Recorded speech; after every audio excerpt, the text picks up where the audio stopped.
Il était une fois un frère et une sœur vivant paisiblement dans un village côtier.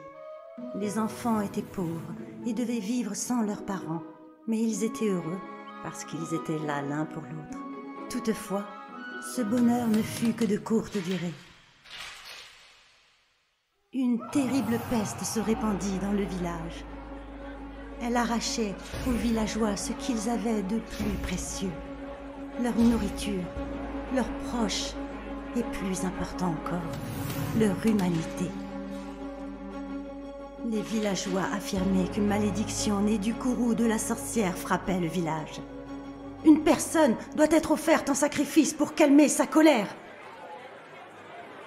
Les villageois remarquèrent une fille faire tout ce qu'elle pouvait pour sauver son pauvre frère malade. Ils vinrent la capturer et lui demandèrent avec insistance de devenir le sacrifice. La jeune fille, effrayée, tenta de s'enfuir.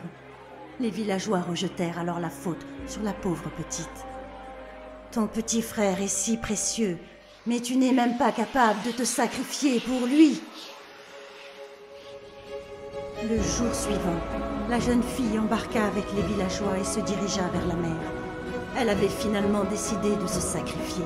« Je vous en prie, prenez soin de mon frère. » Elle plongea dans la mer hivernale, sous le regard glacé des villageois. L'altruiste jeune fille fit un dernier vœu, alors qu'elle s'enfonçait dans les abysses. « Ô sorcière, grande sorcière des mers, faites disparaître la peste de notre village. Mettez un terme à toutes nos souffrances. »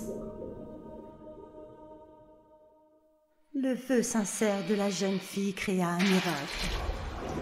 La généreuse sorcière des mers décida de lui réaliser son vœu. Son dernier souhait était de faire disparaître la peste et mettre fin à la souffrance des villageois. Comme c'est touchant. Je dois réaliser le souhait de cette altruiste jeune fille. J'ai hérité des traits de son joli minois, après tout. Je les ai purifiés par le feu. Ainsi la peste a disparu. Et ils ne souffriront plus jamais. Elle doit être comblée, n'est-ce pas? La grande sorcière des mers travaillait dur pour réaliser ce souhait. Mais ces renards insolents ont eu le culot de m'arrêter et de me sceller. Quelle arrogance hypocrite! Ils ne sont pas bien différents. C'est la fin de l'histoire. La grande sorcière des mers réalise les souhaits.